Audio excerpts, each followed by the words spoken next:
Hey, what's up, everybody? This is Ramiro from ANTICONQUISTA. ANTICONQUISTA is an anti-imperialist media collective. Our content is produced by and for the Latin American and Caribbean diaspora. And right now, tonight, is the election in Bolivia. There's some major stuff going on right now. There's a snap election taking place between the People's Party, the MAS, the Movimiento del Socialismo, Instrumento Político para la Soberanía de los Pueblos, the Indigenous Socialist Party. And just to be upfront with y'all, I support MAS, I support Evo and Luis Arce and the indigenous people against this coup, racist government. And so today the focus is the resistance in Bolivia, because it's not just about the election, it's about the class struggle, the national liberation struggle that's going on in Bolivia with indigenous socialists against US imperialism, against white supremacy, racism, against chauvinism. And today we're going to be talking about that, the election. And we have a very honorable guest. We have compañera Hypatia Ostojic, is a resident of Los Angeles and immigrated from Bolivia at the age of 11. She's an activist, social worker, and comrade member of Ayni Allyu. Ayni Allyu is a group of Bolivians in the U.S. resisting the coup in Los Angeles, and she's also a member of the Party for Socialism and Liberation. Shout out to PSL. Hypatia, welcome to ANTICONQUISTA. How's it going? Good. Thank you so much for having me, Ramiro. For sure. And I'm sorry if I mispronounce any of the words. I'm notorious for mispronouncing, especially indigenous terms, but I'm so glad to have you on today. Thank you. Thank you for having me. This is such an important day today. Thank you. For sure. So just to give everybody some background, again, we're going to be going into like the historical significance of the elections and what's going on in Bolivia, because, it's in the news now and it hasn't been covered a lot and recently in months, but there's a lot at stake, right? There's a very serious fascist government in Bolivia, a white supremacist that is racist against indigenous people, that came about after a coup d'etat against President Evo Morales last year. We actually did a live here on ANTICONQUISTA after the coup happened. And so, as I mentioned, snap general elections are taking place today, October 18th. There's three main presidential candidates: Luis Arce from MAS IPSP, which again is Movimiento al Socialismo, Instrumento Político para la Soberanía de los Pueblos, which means the movement towards socialism, a political instrument for the sovereignty of the peoples, which is probably one of the dopest leftist names I've seen out there for a party. And he's facing off against Carlos Mesa with the Comunidad Ciudadana Coalition, and Luis Fernando Camacho, who's an independent, and the Creemos Coalition, who are more or less aligned with the coup government that's in power right now. The elections are supposed to replace the inconclusive results of the October 2019 elections. Again, those elections last year in October, just around this time, were annulled amid the U.S.-backed coup against Evo Morales. It was clear that Evo won by all indicators. All these institutions around the world, observers, said it was a clean election. They fucked over Evo and they fucked over MAS, of course, in the imperialist strategy against socialist countries. And so they forced him out on November 10, 2019, eventually going to Mexico and now Argentina. That's where Evo's at right now. And so the newly appointed electoral authorities under the coup government scheduled the elections originally for May 3rd, 2020. However, they were postponed, using COVID as an excuse to keep postponing, to keep imposing the coup government. And first to September 6th and now to October 18th. And that was after months of fighting by women, by indigenous people, by the grassroots, to demand elections. And, this is a struggle that has been going on for months. And so today, we're back at it at square one. We're here where we started off a year ago. MAS is not in power anymore, but we're hoping, us who support MAS and the liberation of indigenous people and socialism, we're hoping for a comeback of socialism in Bolivia. And so I'm so glad to be able to speak with you today, compañera Hypatia, about the elections going on. Before we talk about what's going on at the moment, I just want to show everybody a clip of what happened in Bolivia shortly after the coup, just so you get a sense of what happened, right? It was very brutal. There were indigenous people, women.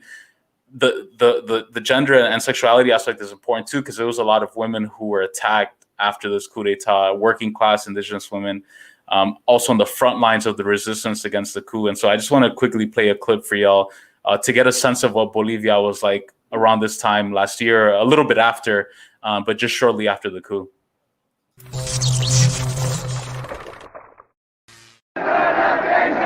Estoy en este momento en la Plaza San Francisco. Alrededor de una hora atrás empezó a descolgarse una imponente movilización desde el Alto que atravesó todo el Prado, todo el centro de la ciudad. No logró entrar hasta la Plaza Murillo porque está custodiado por el ejército y la policía. Sin embargo, a estas horas, la Plaza San Francisco está repleta y siguen bajando manifestantes del Alto. Es una imponente manifestación y estos compañeros están pidiendo de que el Congreso no sesione. Están pidiendo respeto a la huipala y fundamentalmente la denuncia de Ayni Allyu. Por lo tanto, no está dicha la última palabra en la crisis política que está viviendo el país. Los que se han limpiado la boca en este momento deben estar arrepentidos porque el pueblo alteño una vez más está demostrando su fuerza. La gente concentrada en la Plaza San Francisco está pidiendo que los medios de comunicación vengan a cubrir los pronunciamientos de las diferentes juntas de vecinos. Sin embargo, ningún medio hasta este momento se ha asomado, a excepción de unos cuantos que responden responden a cadenas internacionales. Esto lo que nos está mostrando es que la prensa está totalmente comprada por los golpistas porque no les interesa mostrar la otra cara de la medalla. Eso es bueno denunciarlo a la opinión pública porque durante toda la crisis la prensa ha actuado de esa manera, mostrando solamente una cara del conflicto y no mostrando los pronunciamientos de los sectores que defienden la legalidad y el orden constituido. Están sobrevolando aviones de combate sobre la manifestación, pretendiendo amedrentar a esta manifestación. Pero la reacción, al contrario, el pueblo está más firme y aquí están todos dispuestos a continuar con la lucha. El amedrentamiento que pretende hacer el ejército no está teniendo resultados. Estas son algunas expresiones de los compañeros que están aquí en la movilización, que no aceptan la renuncia del presidente. Que no se aceptan. So that's a little bit about, what was going on after the coup last year, to give you some context. And so, Hypatia, what's going on right now? Tell us, first of all, the importance of tonight's election. Who's running? What's at stake? And if you have been following it within the last few minutes, what's the latest on the election? Yeah, I think just as you saw the masses and masses of people kind of defending their voice a year ago, right now the polls there's big lines waiting to vote. People have come from all over, and the political participation and the engagement in this process has been very high. I mean, at least when we compare it to other countries, Bolivia, especially for this election, they're participating. There's been a lot happening. Even in this past week with last year they accused Evo Morales of electoral fraud, but this time around we're very afraid of an actual fraud. A lot of international observers have been some from Argentina, some from Spain that have already been harassed at the airport, detained, some had their documents removed. There's been the community in Santiago in Chile. There's about 30,000 Bolivians there that historically go for Mass, and they are reporting that they're having issues with voting. So here's already a lot of attempts to suppress the vote. We're seeing long lines in areas where the Mass usually votes, which are usually rural areas. They have really long lines, and so Ayni Allyu, who's the coup dictator, she said she was going to have more polls, but they're not having. So there's a lot going on. I think some of the results are already coming in, which show that Luis Arce is leading the polls, which are consistent with all of the with the polls that have been presented thus far. That's what's up. And just a heads up for everybody who's watching and listening, I highly suggest this source. It's called Gauss Sachu News. I think it's one of the compañeros, Ali Vargas, who's involved with that project. But this Twitter page, it's if you want some updates on what's going on the ground right now in Bolivia, this is a good place to check out. They have some updates. So I'm just going to read some of what's up here right now. Results from abroad are beginning to arrive. The MAS have won by a landslide among Bolivian migrants in Madrid. Earlier, Ali was tweeting, quote, "I want to denounce that Bolivian coup supporters tried to assault me just now while I filmed at a polling station in Ciudad Satélite. They know they've lost the vote, so they resort to violence against journalists. This is how Camacho and Mesa supporters operate." And also, Agnes, as the compañera Hypatia mentioned, who's pictured here on the timeline, she cast her vote in Trinidad Beni. She's on the ballot, though she will have to vote against herself as she withdrew her candidacy. Any votes for her will count as a spoiled ballot. And then lastly, neoliberal candidate Carlos Mesa has won the vote among Bolivians in Japan, though there are just 59 voters there. So that's a good source to check out. Again, that's Ka Sachun News. You can follow them at Ka Sachun Coca on Twitter.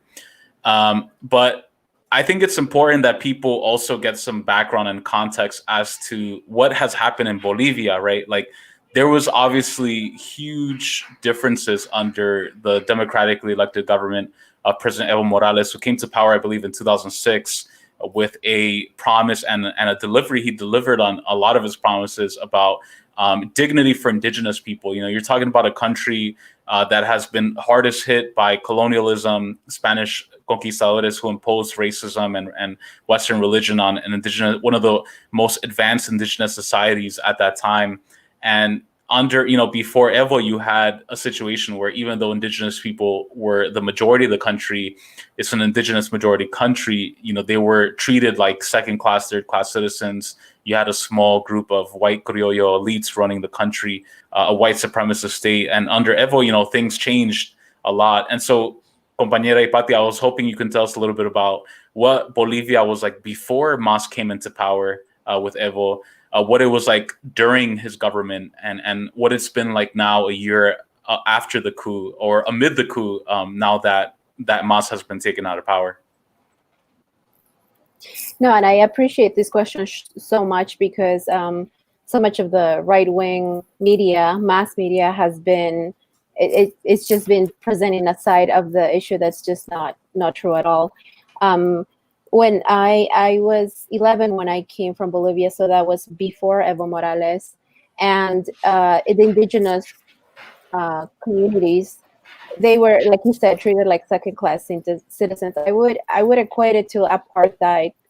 They were not allowed to enter restaurants. They were not allowed to enter buildings. Anyone wearing indigenous clothing. I mean, it was just absolutely disgusting. I think the last time I went to Bolivia was 2018, and before that it was 2010. That's when I went to visit. And there is no words to describe the huge differences in what I saw when I went back to Bolivia. I could go on and on. I mean, I think the most important thing is with the new constitution, the anti-racist laws that promote the dignity and the rights of indigenous people, that all of the you know, you would walk into buildings and you would see the language Spanish, Quechua, Aymara. Also, I remember waiting in lines, and before you wouldn't be able to kind of wait in lines with indigenous people. It would be kind of like, it was twisted, but it was beautiful to see that, you know, indigenous people were just standing up firm, looking at you in the eye. I think that says a lot about the process of decolonization that happened, that they're equal, that we're all equal. And I think that was very powerful. I mean, it's the kind of things that if you care about these things, you would recognize that the importance, the value of these things. And there was a lot less poverty on the streets. There used to be a lot of children on the streets. Um, there was the roads. There was a lot of new roads, a lot of a lot of millions of dollars spent in hospital infrastructure. I kind of laugh because I think it's ironic. It's really upsetting that the coup supporters would make this joke like, oh, those are just canchitas. Like, that's what they would say. Like, oh yeah, I'm not impressed by the new canchitas. Just, first of all, they're acknowledging that there's way more progress in Bolivia, but they're also minimizing it. And it was not just the infrastructure, the new buildings, the new roads, the new airports, but the social differences and the anti-racist laws, I think, are the biggest ones. Oh, I mean, and not to mention the fact that the Gini coefficient, which is the measurement of inequality, dropped by 19%, which is huge. And that the minimum wage raised 3 times. And after the coup, Janine Áñez wasted no time in dismantling everything that Evo Morales and the Mass Political Party had done. They immediately started privatizing the teleférico, the gas industries, the telephone industries, the airline industries. They did it by first making it go bankrupt and then moving to privatizing all of those things. And not to mention the violence towards indigenous communities that has never stopped. It's just been very awful, traumatic. And at the same time, watching the people continue to fight has also been very encouraging. It just brings so much pride.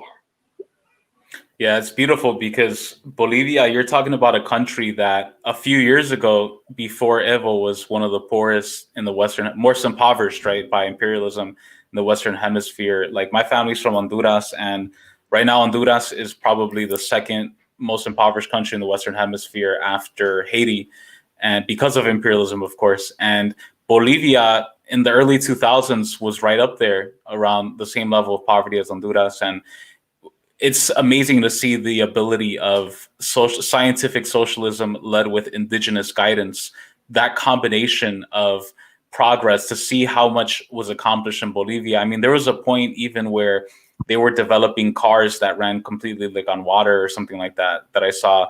They were already trying to build space stations to explore renewable energy in space.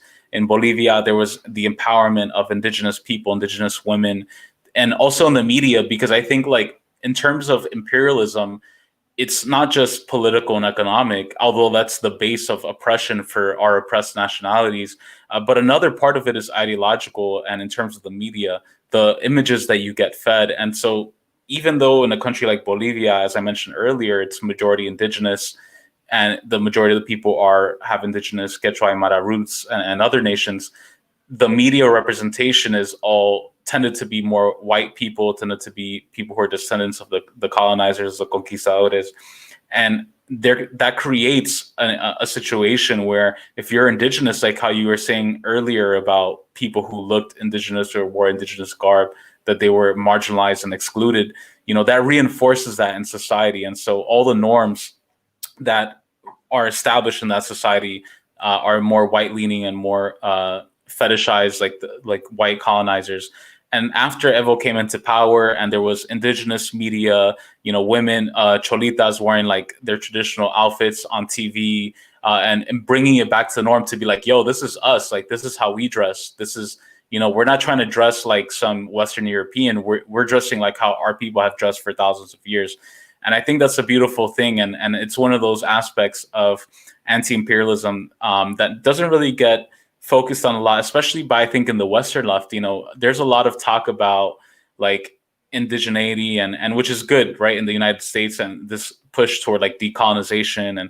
But to see in Bolivia them not only just kicking out like colonizers and building indigenous sovereignty in terms of media, but also in the economics, like building indigenous like institutes and education centers and empowering, lifting the living standards of indigenous peoples. I think that's a beautiful thing, and it's just a testament to the fact of that a lot of the brilliance of indigenous, especially women in Bolivia with MAS, who understand that if you want to liberate your people, you also have to raise the living standards of the people, because after all, indigenous people want roads, they want houses, they want hospitals. And I think it's something that's really cool about MAS. Yeah, absolutely. And the radio stations, the indigenous, there was so many things that and I think also the threat to what does it mean to have an indigenous leader that's intelligent, that's intelligent. I mean, the new constitution that has embedded in it that the Mother Earth is a living being, and this is the plan that we're gonna have to uphold so that we save Mother Earth. It's a beautiful, it's a really amazing, and I know in the US we think of the Green New Deal as a good plan, and it is, but I mean, reading that constitution written by indigenous people who have historically been aligned with the earth, who have lived in harmony with Mother Earth for centuries, and talk very specifically about the role of capitalism and imperialism and how that needs to be abolished, and how even in embedded in this constitution is humans often are devalued, and they are often left to feel like their worth is derived from how much they produce. I just love how they in that constitution they just align that with, and how every human being deserves to live without that hanging over their head, and so does Mother Earth. And it's just very deep. I think all of the when you give power to indigenous women, to indigenous people who have hit, it's just, you can see it's beautiful what can come out of that. Definitely. And I think it's one of the reasons that a lot of people on the right wing, especially in Latin America, the racist white Latin American community that has attacked, after the coup, you had people who desecrated the Huipala flag, the beautiful sacred flag of indigenous peoples in the area. You had Janine Áñez and her coup government saying that the country will be run under the Bible, this Western imposed religion. And it was just disgusting to see after the coup. I remember it was really devastating to see how much was rolled back. And even after the coup officially happened, all the attacks against indigenous people, leftist activists, that continue to this day, even with the election. By the way, anybody who's watching and listening, feel free in the chat, in the comments, to put any updates. Obviously, we're having this discussion right now, so it's kind of hard for us to check what's going on. But at this moment, from what we understand, they're finishing up some of the vote counting. It seems like in certain areas, it's a clear win for MAS, and in other areas, like in the diaspora in Japan, I think it was leaning more toward the opposition. But compañera Hypatia, I wanted to ask you as well, what are some of the forces internationally that support the coup government in Bolivia? We know, for example, that across Latin America, you have the rise of this pro-Israel Zionist evangelical movement that is very racist against indigenous peoples, that has really disgusting things to say about indigenous practices. So a lot of people who support Israel in Latin America have been supporting this coup government. We know the US, obviously. Give us a lay of the land in terms of like, who are the forces that the coup government in Bolivia is aligned with? Yeah. Shortly after the coup, one of the things Janine Áñez did almost immediately was to open the visa requirements to U.S. and Israeli citizens. I think that sends a very clear message on kind of what were the alliances with the coup plotters, and right away, Pompeo and I'm blanking on the name. the Republican senator Some other old crusty white guy. Exactly. The one that was running for president with Trump. Anyway, it was media in Miami, right-wing Republicans. OAS, they played a huge role. OAS historically has played a horrible role in all of Latin America with all socialist governments. Luis Almagro, in fact, is, I think, almost best friends with Camacho, who is the other opposing running candidate, who I think has like 12%, less than 12% of the vote. By the way, Camacho, speaking of Camacho, all of the oligarchs in Bolivia were obviously, when Mas came into power, for example, one of the laws was the agrarian law, which restricted how much land you can own. And the Camacho family owned pretty much half of one of the states, the eastern part of Bolivia, Santa Cruz. Their family for centuries, I mean, not centuries, but like for generations, they owned a big part of Santa Cruz. So obviously here's this agrarian reform. Obviously he's gonna, that's when actually he created this, he calls it pro-democracy groups, the Comités Cívicos. They're very violent paramilitary groups that have been actually the ones in charge of oppressing indigenous communities. So that was a big force, the oligarchs of Bolivia. In fact, after the coup, in 2003, there was a big massacre in the gas war in Bolivia against indigenous people as well. And one of the ones responsible for that was Tuto Quiroga. Well, after the coup, Tuto Quiroga came back around. It turns out he was involved with the coup as well. Can't forget that the lithium has a lot to do with it, because Bolivia is one of the largest, if not the largest, sources of lithium. And after the coup, lithium stocks skyrocketed. And then there was that callous tweet that Elon Musk posted. I think it was like sometime in May, where he said, "We will coup whoever we want." So there's imperialistic forces, there is reactionary forces within Bolivia, there's racism. I think racism played a huge role. Unfortunately, a lot of the middle class kind of got, they were vulnerable to this propaganda from like you said, from the media, from what the TV was showing. So a lot of forces. That's why it was a racist, fascist, imperialistic coup, evangelical as well. I think that. And that same model is of like, the biggest supporters of the quote unquote state of Israel in the US are right-wing evangelicals. And the same model that's taking place in the Middle East now with the elimination of Palestinian sovereignty, Israeli encroachment onto indigenous Palestinian lands, because Palestinians are indigenous peoples to that land. Even if we go back to the Bible and we talk about what they describe as the Philistines, in the Bible, who were indigenous peoples to that area, there's an attack on indigenous peoples in the Middle East now against the Palestinians. And that same model of marginalizing people on their own land is being imported and applied in places like Bolivia, where indigenous people are being forced off their land because there's very valuable natural resources, like you mentioned, lithium. Across Latin America, the same thing is happening. And so it's just important to connect the dots, right? Because we get a lot of times, unfortunately, on the left, like, I'm on the left, we're both on the left. And like, we know that sometimes people, when they're in national specific struggles, it tends to be, which is good, it's like if you're involved in your nation's struggle, that's what's up. But a lot of times there's a lot of interconnections, right?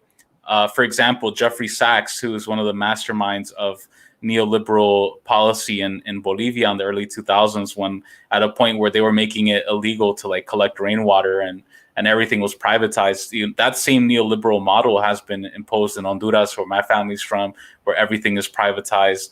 The people who are advising the right-wing Bolivians are advising the right-wing Venezuelans, the right-wing Nicaraguans, right-wing Cubans in Miami.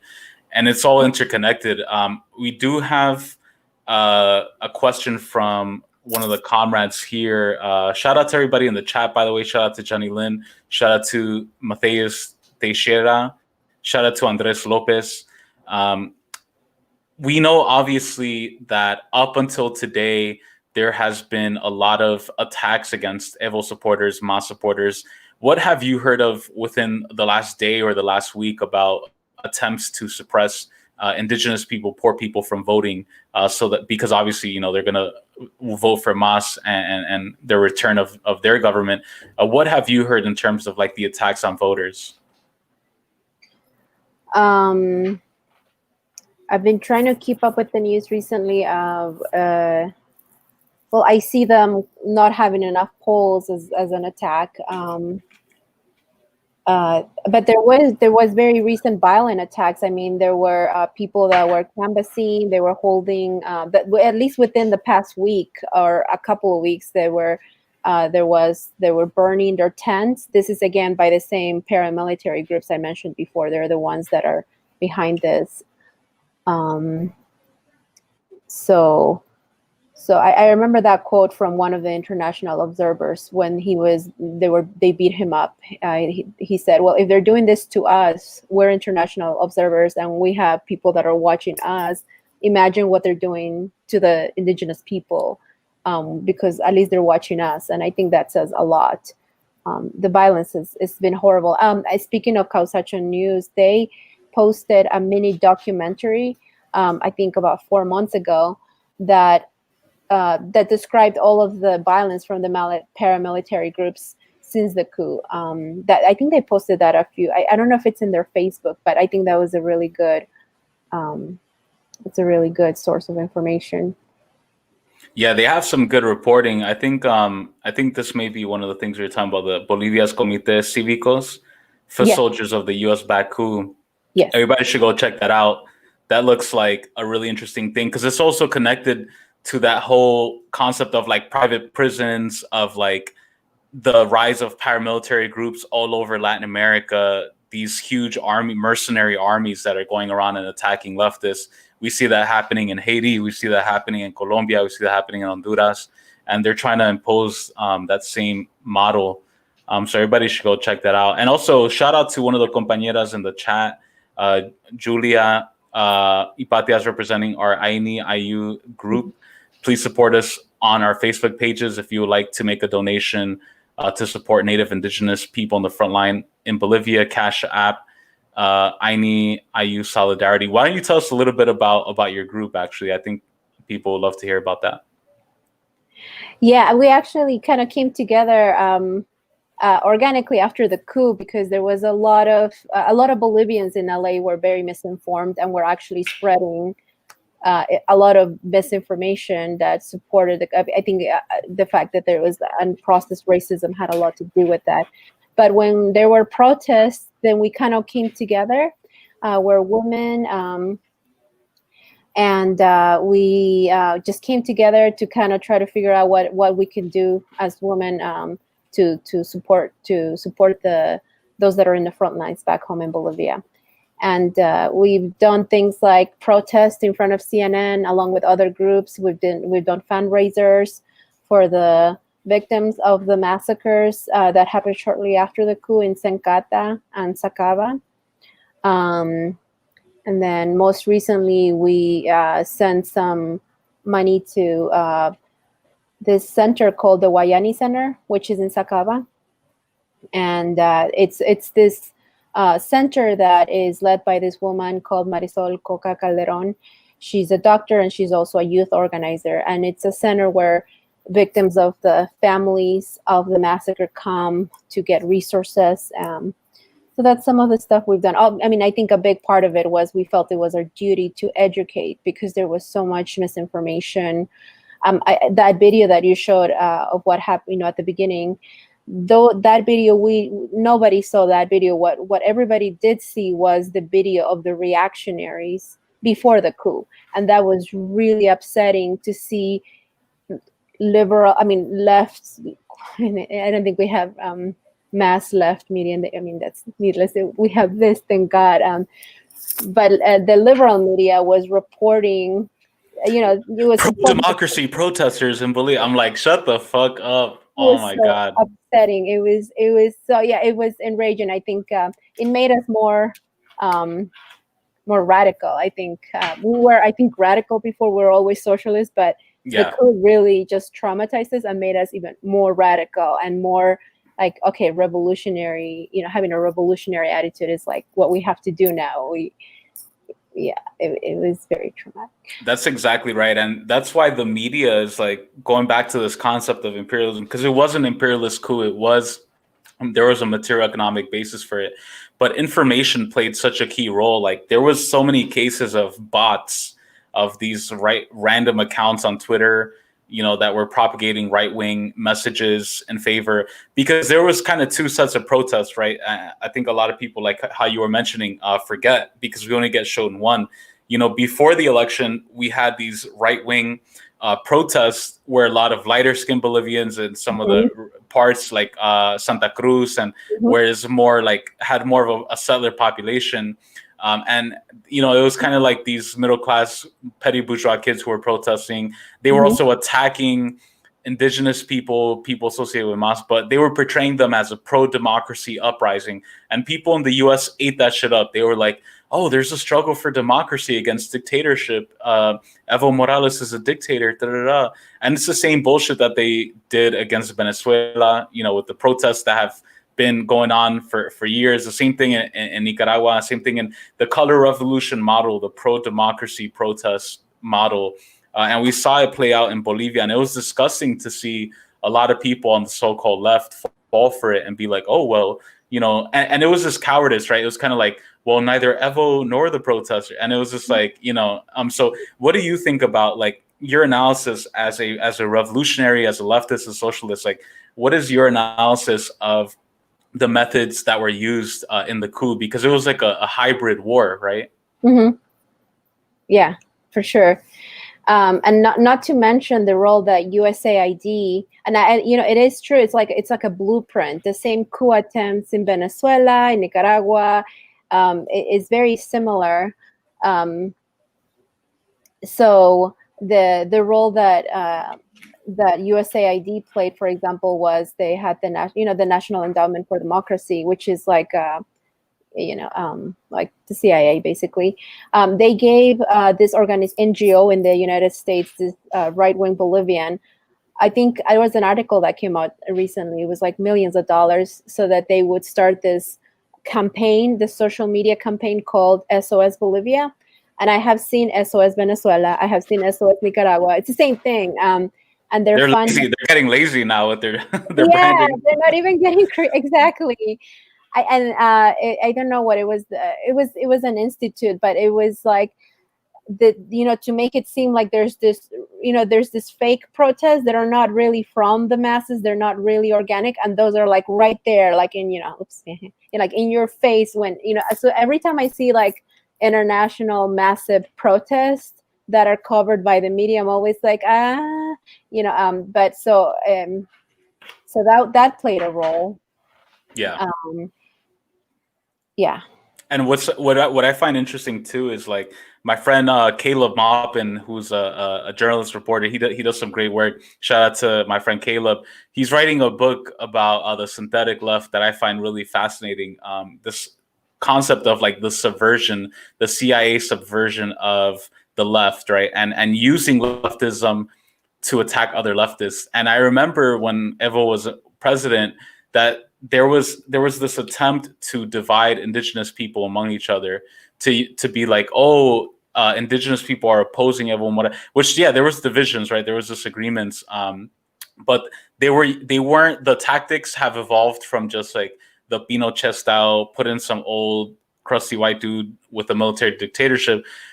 It's also evolved to incorporate like these pro-democracy groups, and unfortunately, when indigenous people are used as props for imperialist coups, like what do you think about that? Like, and I also even saw one case about some quote-unquote anarcho-feminist activist or something who was speaking out against Evo and supporting the coup. What do you think about this whole tactic of like attacking indigenous socialism and Mas from the quote-unquote left? Yeah, no, they were actually specifically choosing indigenous people that were against Evo, and they were like, look, the indigenous people don't support Evo, and so many people were falling for it. It was disgusting. And I think it speaks to, before the racism was very overt, it was very obvious, but then I guess they started feeling, with the process of change, proceso de cambio, they started realizing that, okay, we've been treating, I mean, they behave kind of like liberals a little bit to me. No offense to anybody. Yeah, for sure. Like, Hell yeah. like it's like, we don't want to seem like racist, but we really are, and so we're just gonna put like indigenous people, see, we're not racist, but here's the message. Here's the message, and they all hate Evo. They all feel betrayed by Evo. Obviously, there was this really good article. I wish I would have but it was written by an indigenous woman that said, yes, I have criticisms of Evo, but I voted for him because he represents us. And if I have criticisms of him, I feel like I can address it with him in this, in this system under socialism. Right. So, it was it's a very powerful article. But yeah, I think it was just so interesting that I think it was guilt. It was like, we were supposed to be not racist anymore, but we really still are. Right. There's this meme I want to show you, compañera Hypatia, that I think kind of encapsulates a lot of what we're talking about. This is a meme we made a while back, and it's like liberals. For people who are listening to the podcast, it goes, liberals, my friend is Bolivian. They say Evo is racist, corrupt, and doesn't represent the will of the people. And then it says their Bolivian friend, and below it is a picture of like the whitest looking fuckboy who looks like he just came out of a nightclub in Miami. And it just goes to show you, because people always come with anecdotal evidence, right? They're like, well, my friend's Bolivian, and they say that under Evo, businesses tanked. He lost all his property, all his rights. And then you're like, tell me about your friend. And it's like, oh yeah, their grandparents are like, came from Spain or some shit, or Germany, and they were rich as hell. And they were like, and it just shows the class and racial divide, because people forget, like in Latin America, okay, yeah, there's nationalities. You're like Bolivian, I'm Honduran, there's different nationalities. But within those nations, there are also oppressed nations, right? And the coming to power of MAS was kind of like a national liberation for indigenous peoples in their own land, where they had been marginalized for so long. And so why don't you break down for us a little bit about what is the social, economic, and racial divide in Bolivia? Because I don't think a lot of people really know too much about that. Yeah, like you said earlier, the legacy of colonialism, first of all, it's a majority indigenous population, and then there's the mestizos, which are mixed, and then there's the very few, there is also like white European, and then historically the indigenous have been very disenfranchised, very exploited, extremely exploited, no rights, and I think having a political party and a president that's not only fixing things in the country, but it's so much more smarter, it's so much more eloquent, and it's just something that if the process of decolonizing your mind is a long process, and so if you don't come to terms with that, then you're gonna really believe that the problem is the fact that we have an indigenous president. You're not gonna realize that it's more like your own shit, that this need to feel like you have to be a little bit better than indigenous, a little bit better, but a lot of the, unfortunately, they have a lot of the non-indigenous or mestizo Bolivians have bought into this wannabe Yankee kind of mentality, which I think has kind of unfortunately been one of the problems why we haven't liberated ourselves, because we bought into that, the capitalism. So yeah, that I think that was one of the factors that's why it was such a racist coup, because even though it was led by the oligarchs in Bolivia and imperialistic forces, the middle class really just couldn't handle the fact that they were so resentful that indigenous people were running the country, and that socialism worked. For real. And shout out to everybody who's watching, listening. Again, we're talking with our great guest, compañera Hypatia. I'm sorry, how do you pronounce your last name? I'm sorry if I butchered it. No, it's okay. Ostojic. Ostojic. All right, my fault. No With worries. compañera Hypatia Ostojic, who's a resident of LA, immigrated to Bolivia at the age of 11. She's an activist, social worker, comrade, member of Ayni Allyu, which is a group of Bolivians in the U.S. resisting the coup. Make sure to go follow and support their stuff. Shout out to Camilo, who's in the chat, said if I was Bolivian, I would vote for Mas. I would too. I think it's beautiful to see. It's so inspiring, honestly, what Mas has been able to accomplish within the last 13, 14 years. Shout out to Jenny Lin. Shout out to Vladimir Zedong, who said, we're talking about gusanos. Shout out to Comrade Yamid in New York. What's up, Yamid? Jenny Lin was saying, there isn't a CIA or right-wing protest U.S. anarchists don't love. Yeah, sadly, unfortunately, a lot of, kind of what we were talking about earlier is like people have this idea that any protest that takes place is revolutionary. Like not all protests are revolutionary and not all governments are reactionary. And I think it's something that we as revolutionaries, but not just revolutionaries, but people who understand the Leninist model of the state, the Leninist understanding of the state as an instrument of class rule by one class over another, it's something that we really need to really talk about more. Compañero Matthew asked for you, compañera Hypatia, are there any book recommendations on Mas history and tactics? Álvaro Linera, who was the vice president of the Mas Party, he wrote a lot of books. I think he talked about the history of how Mas became a political party, because at first they didn't want to acknowledge it as a party. And then I like the Let Me Speak, Domitila. Oh wow, I'm blanking. The name of the book is Domitila. She's an indigenous woman miner that talks a lot about the history. She's also a Marxist-Leninist, and she just talks about the history of Bolivia, and I think her autobiography and her struggles. And so I would recommend that book. I think one of the books from Álvaro Linero is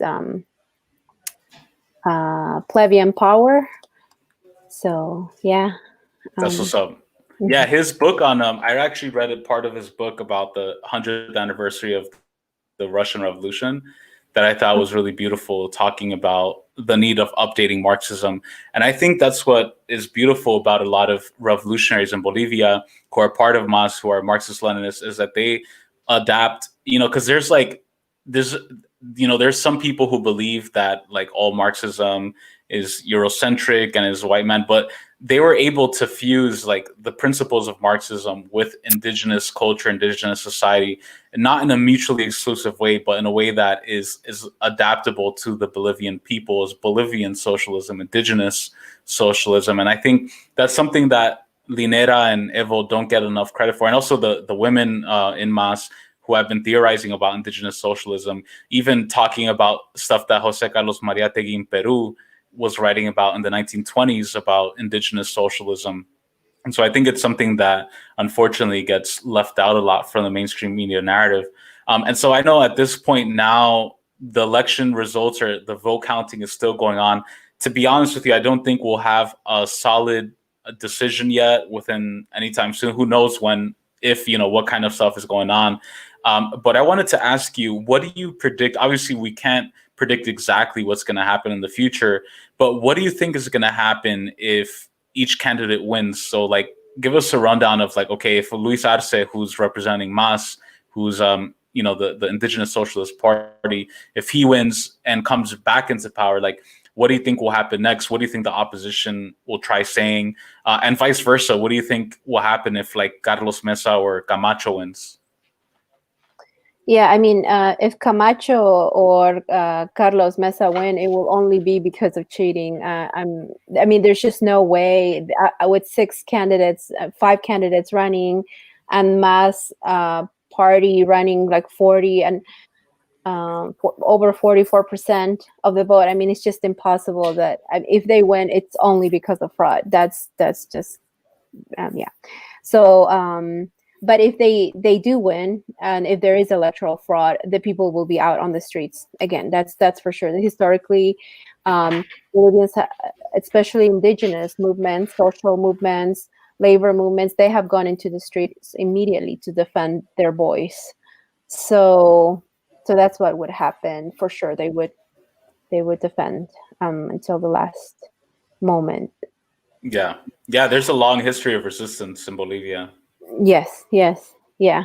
So, and I think also the results are not going to come in until Wednesday, and they always count the indigenous vote in the rural areas last. I mean, that was one of their arguments for why there was supposedly like electoral fraud last time. But historically, the indigenous votes always get counted last because they come from the rural areas.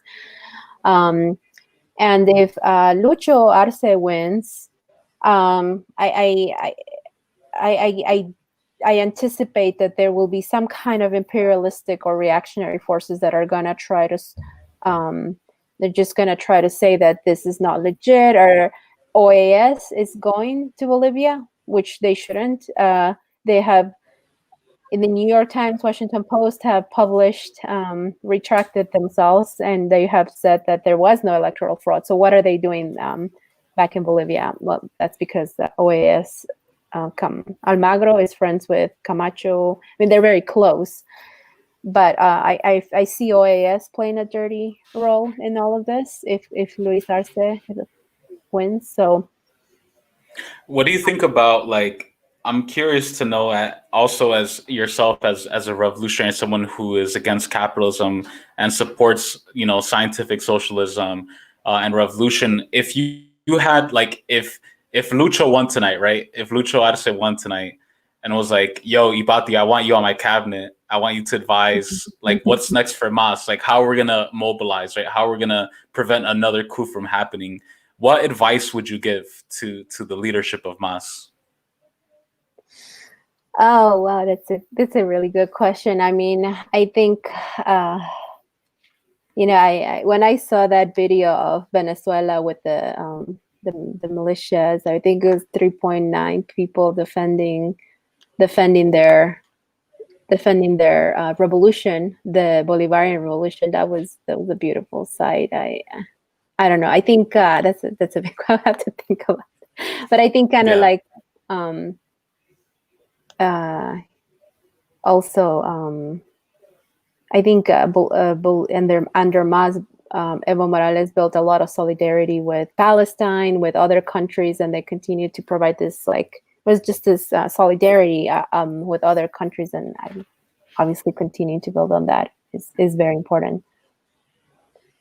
Yeah, definitely. It's international solidarity is so important. I think it's one of the reasons why, like, the Venezuelan, when the Hands Off Venezuela protests, you see them all over the world, everywhere, and even after the coup in Bolivia as well, because Evo was able to build alliances around the world, there was protests everywhere in solidarity with the indigenous people of Bolivia. And I think it's eye-opening for Latin America, because I think, like, in my opinion, I think we're at a point where the limits of social democracy have revealed themselves. And in Honduras, for example, where my family's from, Zelaya, he was progressive, kind of more social democratic.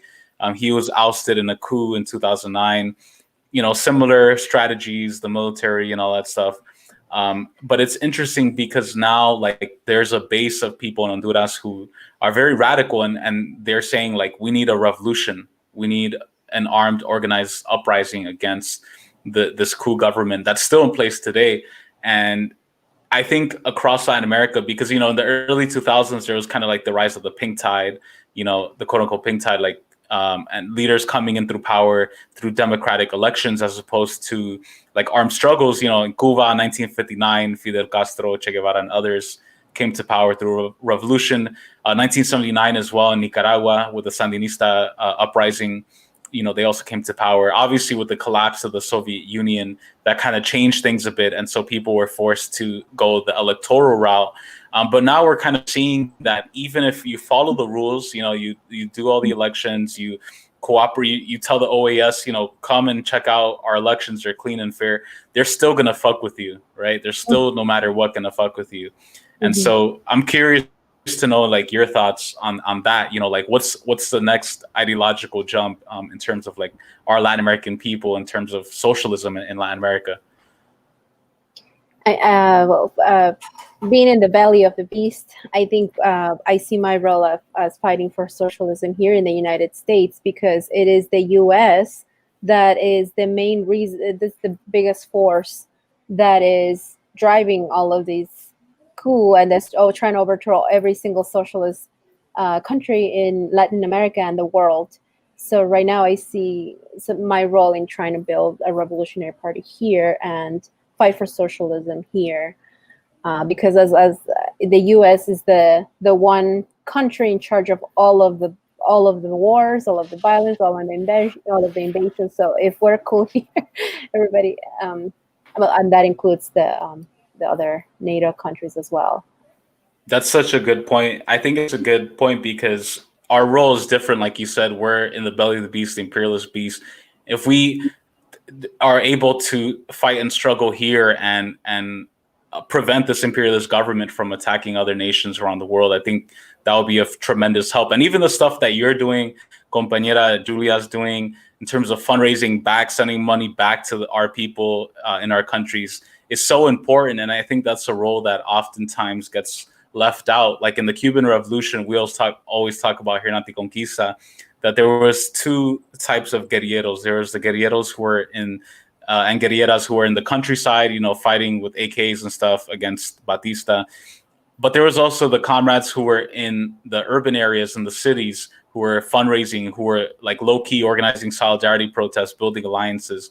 And I think as us, as Latin American and Caribbean people in the diaspora, I think that's kind of like a good role for us to have, because we're in the belly of the beast. We can do a lot of damage to the beast by raising the slogan of anti-war. Because even here in the U.S., there's so much problems, right? There's even here in L.A., like there's rising homelessness, unemployment. The U.S. should use less money for war and use that to helping some people here. Yeah, and the way COVID was mishandled, I mean, just kind of exposed how the way people are oppressed here, poor working minorities are exploited here, are oppressed here is the same way the U.S. oppresses countries abroad. It's the same kind of, even with the militarized violence. I mean, with the Black Lives Matter protesters, with the police brutality, it's the same thing. It's the excessive violence, suppressing of their voices, treating them like they're not human, and that their only job is to kind of generate more capital for them.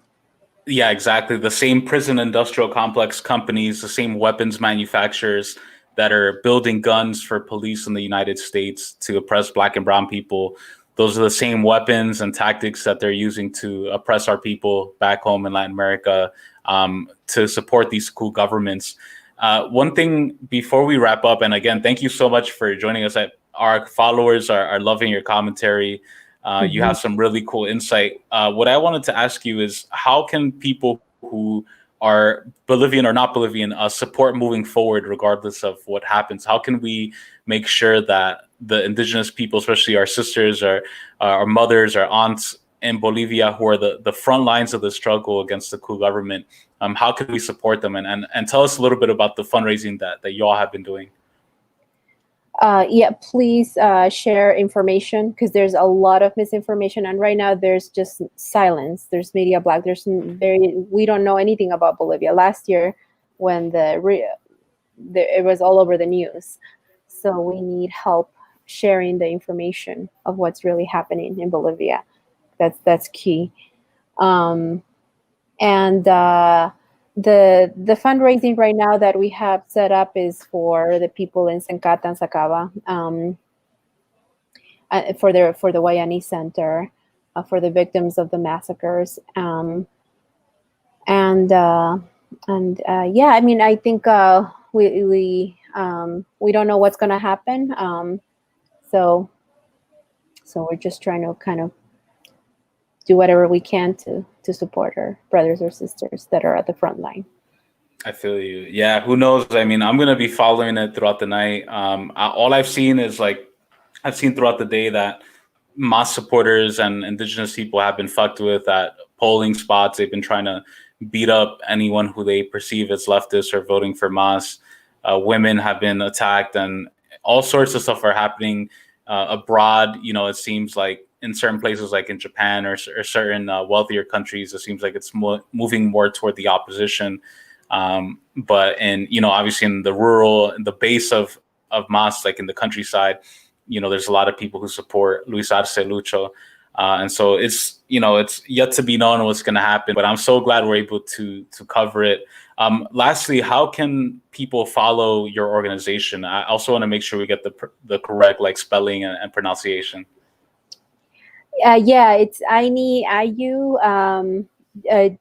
I can type it up on the for sure comment. Yeah, that sounds good. I think compañera Julia too has been putting it there as well. Yeah. But yeah, we'll put the link in the description as well. But I'm glad, you know, it's important to get that information out there, because we only hear about right-wing dissidents, you know, anti-communist people in the US, and it's important to show like that the connection here in the US of like women, indigenous women, descendant women who are organizing to help back in Bolivia. But thank you so much, compañera Hypatia. Again, Hypatia is a resident of Los Angeles. I'm out here in LA. Shout out to LA. Immigrated from Bolivia at the age of 11. She's an activist, social worker, comrade, member of Ayni Allyu, and also a member of PSL. Shout out to PSL. Thank you so much again, compañera. I hope you have a great night. Yeah, thank you. Thank you for having me. Thank you.